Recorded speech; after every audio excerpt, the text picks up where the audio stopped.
Très chers Sénégalais du Sénégal comme de la diaspora, c'est votre compatriote Mohamed Nouroussal qui a le plaisir de vous retrouver pour discuter du pays étranglé qu'est le nôtre. Du pays où il y a des Madoff, maintenant qui s'érigent en grand gourou de la connaissance, des connaissances fiscales et des relations fiscales internationales. Et qui demande, exige de l'État sénégalais qu'il aille qu'il aille au plus vite au niveau des instituts à Bretton Woods, rencontrer les institutions de Bretton Woods pour discuter. Parce que sans le FMI, on ne peut pas s'en sortir. Comme si on n'a jamais été avec le FMI. Il a dit d'ailleurs, je vous renvoie à des pays comme le Ghana, comme le Mozambique, qui ont souffert parce qu'ils n'étaient pas avec le FMI. C'est faux. Le Ghana a eu des difficultés avec le FMI, comme le Mozambique.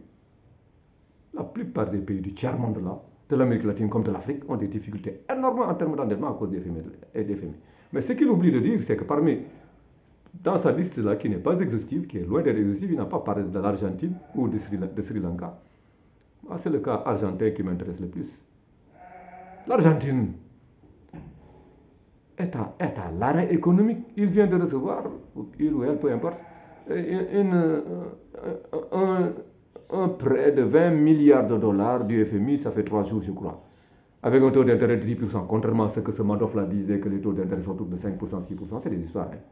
Les 5%, 6%, c'est pour d'autres pays qui sont économiquement beaucoup plus reluisants que le nôtre. Et des pays comme le Sénégal qui n'ont aucune reluisance économique ne peuvent pas avoir des prêts à des taux d'intérêt de 5%. C'est des histoires, ça. C'est des histoires. Ils nous racontent cela, mais ce n'est pas la réalité. Bon, mais l'Argentine vient de recevoir 20 milliards de dollars du FMI parce que l'Argentine a tout fait. Le président Milei a fait des jeux du pied pour dire que lui, il est trompiste. Il a même refusé de rejoindre les BRICS, qui lui avaient adressé une lettre pour rejoindre les BRICS après la rencontre qu'il y a eu en Afrique du Sud. Il n'a pas voulu le rejoindre. Il a même dit qu'il ne va pas commercer avec des pays communistes comme la Chine, alors que c'est la Chine qui lui est venue au secours en lui faisant, je ne sais plus, un truc swap là, de, je ne sais plus, 6 milliards jusqu'à 18 milliards de dollars. Autrement dit, l'Argentine, si elle a besoin d'importer de la Chine, elle importe avec ce swap là. Sinon, même elle peut importer avec du renminbi chinois. Bref, maintenant elle vient d'obtenir 20 milliards de dollars de prêt du FMI avec un taux de 10%. Et en contrepartie, qu'est-ce qu'elle a eu avant même de faire face aux contreparties, l'Argentine avait déjà renoncé à beaucoup de secteurs sociaux de son économie, des secteurs sociaux. Dans la santé, l'Argentine avait renoncé à beaucoup d'investissements qu'il faisait dans la santé. Rien que pour pouvoir se préparer, parce que lui, c'est un libéral, celui qui est là-bas. Il s'en fout de la santé publique, de l'éducation publique. Il a renoncé à tous ces secteurs, il a renoncé à beaucoup d'investissements que l'État faisait avant. Et il vient d'obtenir une dette de 20 milliards de dollars à un taux d'intérêt de 10%, ça veut dire qu'il va rembourser en tout 22 milliards de dollars. Donc 2 milliards de dollars de plus comme intérêt. 2 milliards de dollars de plus, ça veut dire, traduisez, si on convertit en francs CFA, ça vous fait 1200 milliards de francs CFA supplémentaires en termes d'intérêt. Et bien sûr, la dette là, il y a des intérêts dedans. C'est ça, la contrepartie de la dette, comme ils disent dans leur jargon économique néolibéral. Mais nous aussi, on a connu le FMI. Les pays du tiers-monde ont connu le FMI et la Banque mondiale. Il y a beaucoup d'ouvrages qui ont été faits sur les politiques d'ajustement structurel du FMI et de la Banque mondiale, les PAS comme ils les appellent, les prêts d'ajustement structurel, etc. Les moins d'État, mieux d'État. Où ils demandaient à ces États-là, non, vous sortez de tel secteur, l'État n'a plus à faire des investissements dans tel social, l'école, vous réduisez votre truc dans l'école, vous réduisez votre truc dans la santé, votre intervention dans la santé, ainsi de suite, dans les investissements qui sont rentables pour le pays, dans le social, même dans l'agriculture, ce que vous financez. Voilà ce que les FMI et la Banque mondiale exigent. Et on s'est soumis, nous, à ces exigences du FMI depuis Senghor, Diouf, etc. On a connu ces passes. Ces politiques d'ajustement structurel, ces politiques d'austérité, comme on les appelait. Ces politiques d'austérité. Austérité, c'est clair en français. Hein. Mais l'État ne recrutait même plus d'enseignants. L'État du Sénégal ne recrutait même plus de médecins, d'enseignants. Pourquoi? À cause de ces politiques d'austérité exigées par les FMI et la Banque mondiale. Et si on dit maintenant que oui, le pays là, pour respirer un peu, doit aller vers ces bourreaux là, Mais c'est ignorer tout de ce qui c'est de l'histoire économique du tiers-monde et de ce pays. Je veux bien que les gens viennent au niveau des plateaux pour s'expliquer ou bien pour expliquer. Mais pourvu qu'il y ait de la rationalité, de la cohérence et du sérieux dans ce qu'ils disent. Mais ceux qui ignorent que le Sénégal est passé par des politiques d'ajustement structurel, de fait, des emprunts qu'on a souscrits au niveau de ces institutions de Bretton Woods, ils n'ont pas droit à la parole. L'ignorance n'est pas un argument, disait Spinoza. Vous êtes ignorant et vous allez dans les plateaux et vous dites n'importe quoi. C'est Madjambal Diagne ou autre là, mais on n'en veut pas de vos discours. Ils ne nous servent à rien. On ne veut pas être condamné à la potence des institutions de Bretton Woods. Parce que, chers Sénégalais, nous sommes tous au courant de la Liberation Day, comme disait Donald Trump là, où il a fait augmenter les tarifs de façon vertigineuse, irrationnelle, ce qui frise même la folie. Contre pratiquement tous les pays du monde. Il a même augmenté les tarifs contre des pays où il n'y a que des animaux là. C'est à se demander même s'il sait ce qu'il fait. Ben,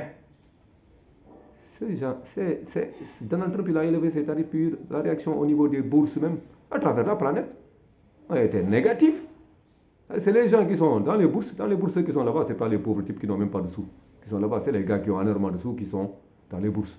Mais c'est les gars qui achètent des actions pour préparer leur retraite qui sont là-bas. Ce n'est pas les pauvres types comme nous qui sont là-bas. Mais les bourses ont réagi négativement vis-à-vis de ces tarifs insensés. Et parmi ces réactions, il y a les bons du trésor qui ont chuté. Vous allez me dire, mais celui-là, il n'a pas suivi l'actualité ou pas. Non, si, j'ai bien suivi. Nous comprenons là, les taux d'intérêt pour ces bons du trésor ont augmenté de façon vertigineuse. Ont même dépassé 4,5% pour certains taux de 10 ans. Et d'autres même ont dépassé les 5%. Et les taux d'intérêt sur la dette américaine n'ont jamais atteint ces sommets-là, ces zéniths-là. Et c'est ce qui a fait d'ailleurs que Donald Trump a fait un U-turn, comme ils disent en anglais, un virage à 180 degrés. Parce que aussi, il sait que lui, il a besoin de dette. Donc, je vais développer cela. C'est de cela que, justement, c'est sur cela que mes clarifications vont porter. Mais si les États-Unis, déjà, qui ont une dette de 36 trillions de dollars, donc 36 000 milliards de dollars de dette, et qui chaque année dépensent 1 trillion de dollars pour les intérêts de cette dette, rien que pour les intérêts de cette dette, 1 trillion de dollars, si vous voulez traduire simplement 600 000 milliards de francs CFA chaque année qu'ils consacrent au paiement de ces intérêts. Si c'est maintenant les États-Unis, et les États-Unis, beaucoup d'économistes disent que c'est les États-Unis qui sont dans cette situation parce que le président Nixon, en 1971, et lui avec Kissinger à l'époque, ont fait la politique de l'ouverture vers la Chine pour casser, pour qu'il n'y ait pas de jonction entre les deux pays communistes qui étaient la Chine et l'Union soviétique à l'époque. Ils ont fait leur One China policy, leur politique de une seule Chine, autrement dit Taïwan. Maintenant, ils reconnaissent que Taïwan fait partie de la Chine. En fait, Taïwan n'est pas un pays indépendant. Taïwan, nous formons si vous préférez. Bon. Bref. Mais ils ont, après cela, dans les années 80, les entreprises américaines ont commencé à fermer aux États-Unis pour se rendre en Chine. Et pourquoi? Parce que là-bas, les salaires étaient d'un niveau extrêmement bas comparé aux salaires qu'ils versaient aux travailleurs américains. Et vous voyez comment raisonne le capitaliste, le profit, maximiser le profit. Ils sont partis en Chine, ils ont ouvert là-bas. Ce qui fait que beaucoup d'entreprises américaines, je vous en cite seulement quelques-unes qui ont des pignons sur rue, comme Apple, qui produit des ordinateurs Apple, et aussi les smartphones qu'ils appellent iPhone, sont produits là-bas en Chine. 90% de ces iPhones et de ces Apple-là comme ordinateurs-là sont produits en Chine. Et même Tesla, de Elon Musk là, la plupart de ces voitures-là sont produites en Chine. Et d'autres entreprises américaines dont on n'a pas parlé, qui font beaucoup de production en Chine et qui vont vendre ça aux États-Unis. Ce sont ces entreprises-là qui sont victimes de ces tarifs exagérés et qui ont fait pression sur le truc et qui sont les financiers de Donald Trump aussi par ailleurs, qui ont dit écoutez, ça ne peut pas passer parce que c'est nos entreprises que vous allez tuer, c'est nous-mêmes que vous allez tuer économiquement parlant et financièrement parlant. Et c'est pourquoi Donald Trump a fait un U-turn, un virage à 180 degrés. Il a dit parler de suspension de ces tarifs-là pour 90 jours, sauf pour la Chine. Mais après, pour le lendemain, dire que oui, sortir un executive order pour dire que oui, bon, mais il y a des produits qui sont exemptés, dispensés autrement dit de ces tarifs. Quels sont ces produits? Les produits électroniques. Bien sûr que ces entreprises produisent en Chine les ordinateurs, les smartphones, etc., les produits électroniques, etc., etc. Donc, autrement dit, je voulais appliquer des tarifs sur la Chine, mais j'y ai renoncé en quelque sorte. Autrement dit, même les Américains, les économistes américains vous disent que la guerre commerciale entre les États-Unis et la Chine a été déjà pliée, la Chine l'a remportée. Maintenant, si les États-Unis ont été victimes de cela, du fait qu'ils ont laissé beaucoup de leurs entreprises s'aller s'installer en Chine et en Asie. Et finalement, il y a le chômage chez eux. Ces entreprises ne versent plus d'impôts au niveau des États-Unis parce que produisant en Chine, c'est là-bas qu'elles versent les impôts. Les impôts sur les revenus des travailleurs là aussi sont versés en Chine parce que des travailleurs sont en Chine. Et d'autres taxes sont versées au gouvernement chinois. Le gouvernement américain perd sur toutes ces taxes qu'il avait avant. Et donc les recettes fiscales du gouvernement américain ont chuté. Et sans compter aussi qu'ils sont venus aggraver cette situation avec Trump, surtout avec son premier mandat, en effaçant, en dispensant les oligarques là de verser des taxes. Ce qui a fait perdre aux États-Unis plusieurs milliards, plusieurs trillions de dollars de revenus fiscaux. Maintenant, qu'ils vont compenser en faisant quoi? Les tarifs là, douaniers. Les tarifs douaniers, c'est les consommateurs qui vont supporter ça. Ce n'est pas le pays exportateur, c'est le pays importateur. C'est les consommateurs du pays importateur qui vont supporter ça. Ça, c'est aussi clair comme l'eau d'orage, ça, c'est élémentaire. Mais maintenant, ces États-Unis sont obligés d'emprunter énormément et maintenant, même pour leurs emprunts, ce n'est plus sûr. Les taux d'intérêt augmentent colossalement, donc ça veut dire que le trillion de dollars qu'ils vont payer chaque année pour les intérêts de la dette vont augmenter. Mais si les États-Unis, qui ont la puissance économique que nous savons, qui ont cette puissance économique, cette puissance financière, et qui sont aussi les plus grands vendeurs, producteurs, vendeurs de services, exportateurs de services à travers la planète. Je parle de services électroniques, etc., informatiques. Mais si les États-Unis déjà éprouvent des difficultés parce qu'ils sont endettés, que dire du Sénégal qui est un pays, qui est un micro, je dirais même pas micro, un nano-pays, économiquement parlant? Si maintenant les gens veulent nous pousser davantage dans le giron, bien dans le gouffre que constituent les institutions de Bretton Woods, ça veut dire qu'ils n'ont aucune sympathie pour le Sénégal, aucune empathie pour notre pays. Ils font le mal en disant non, il faut aller voir le FMI parce que l'an dernier même on devait avoir 500 milliards. Mais l'argent que le prête le FMI, on le rembourse. Ensuite, le FMI ne prête pas de l'argent sans contrepartie déjà. Je ne parle pas de la contrepartie que constituent les taux d'intérêt. Je parle aussi d'autres contreparties. Des mesures qu'ils exigent des pays emprunteurs, des pays débiteurs, des pays emprunteurs, pour pouvoir accéder à ces prêts. Ils leur demandent d'augmenter le carburant, il faut renoncer aux subventions sur des carburants. Mais ici, au Sénégal, le carburant n'est même pas subventionné. Tout le monde sait que le carburant est beaucoup plus cher ici au Sénégal qu'il ne l'est au Mali. Il est beaucoup plus cher au Sénégal qu'il ne l'est en Mauritanie, alors que la Mauritanie ne dispose pas de pétrole. Et donc dire qu'on subventionne le pétrole, c'est du mensonge. Dire que le carburant ici est subventionné, que le pétrole, que l'essence et le gasoil sont subventionnés, c'est du mensonge. Ce n'est pas subventionné. Mais l'FMI va exiger déjà cela. Et va exiger aussi au pays, à l'État sénégalais, de renoncer à toutes les politiques, entre guillemets, sociales qu'il faisait. Donc, quel intérêt avons-nous à aller voir des bourreaux qui vont nous demander de renoncer au peu de social qu'on faisait, au micro-social qu'on faisait pour les populations sénégalaises qui, depuis les indépendances, n'ont pas vu la couleur de leurs indépendances. Au lieu de proposer des mesures radicales, nouvelles, comparées à ce que proposent, des mesures alternatives comparées à ce que proposent le FMI et la Banque mondiale.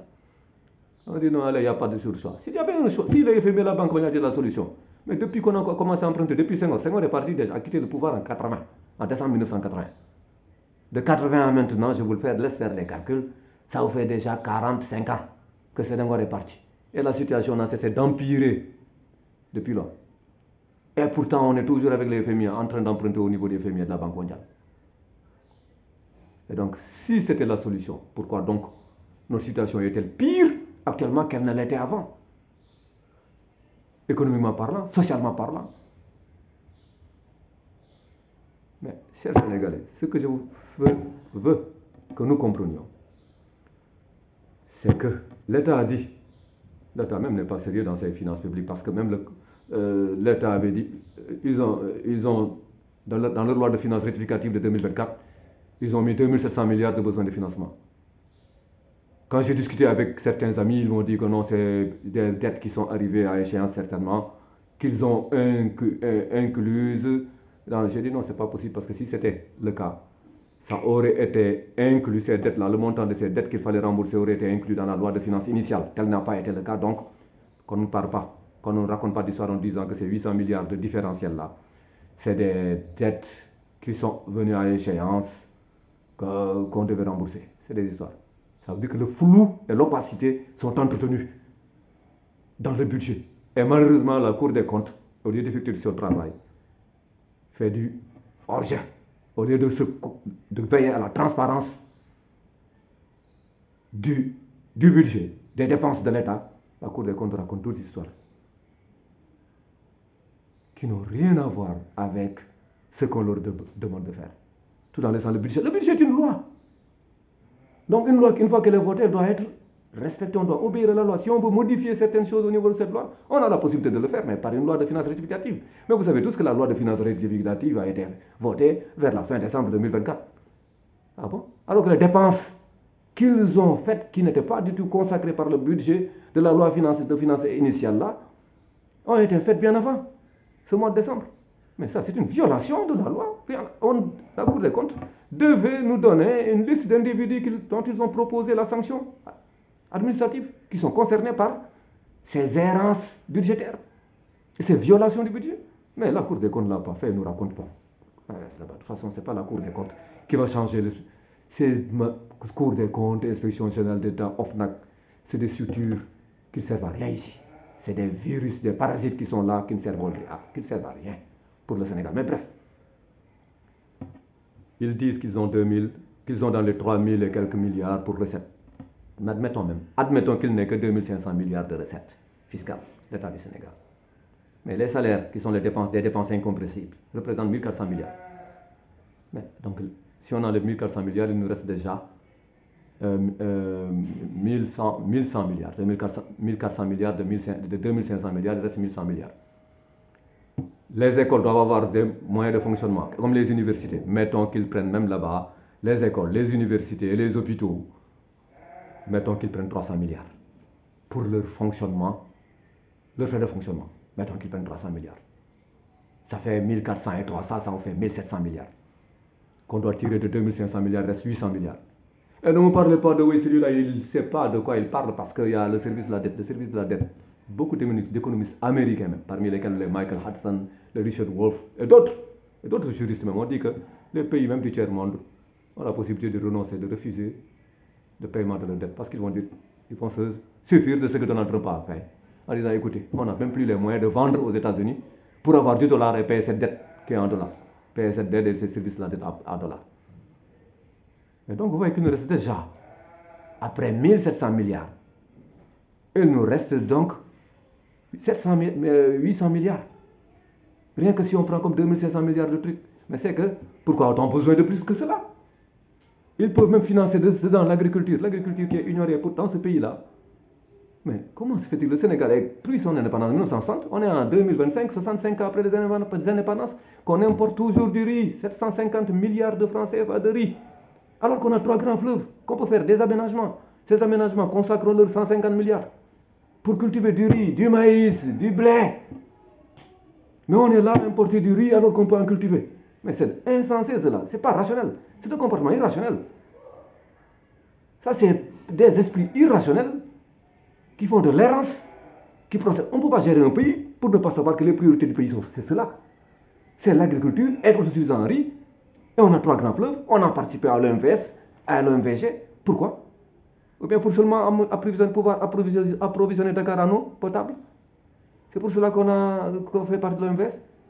Mais soyons sérieux. C'est pas comme ça qu'on va gérer un pays. Quand on gère un pays, on doit avoir des objectifs clairs. Dire que voilà les moyens qu'on entend déployer, mettre en œuvre pour atteindre ces objectifs. Mais pas être là à tâtonner du jour au lendemain, du 1er janvier jusqu'au 31 décembre de l'année. C'est pas comme ça qu'on gère un pays. Ça, c'est pas un gouvernement. C'est pas comme ça qu'on doit gérer un pays. Bon Dieu, les Maliens profitent de ça. Et puis, on ne peut pas se développer en restant à l'écart d'associations qui sont là, même qui sont économiques. Ce sont nos voisins, les Maliens. Nous, le Sénégal, on avait un grand intérêt quand le port, là, c'était ça qui approvisionnait les Maliens. Tous leurs produits passaient par le port de Dakar. Et suite à la folie des sanctions de la CEDEAO, Macky Sall a imposé des sanctions aux Maliens. Les Maliens ont quitté le Sénégal, le port de Dakar. Dakar, ça nous a rapporté quoi? Rien du tout. Le plaisir d'avoir fait partie des gens de la CEDEAO qui ont appliqué des sanctions contre le Mali. Allez demander aux Européens ce que les sanctions-là leur ont rapporté. L'Allemagne connaît sa deuxième année ou troisième année de récession. Alors que c'était le moteur économique de l'Europe, l'Allemagne. Ils sont en récession. La France a rejoint le tiers-monde économique. L'Angleterre, n'en parlons pas. C'est des pirogues ou bien des bateaux qui sont en dérive économique, ces pays européens. Les sanctions n'ont aucun sens économique, ne rapportent rien aux pays qui appliquent les sanctions, sinon à l'isoler davantage.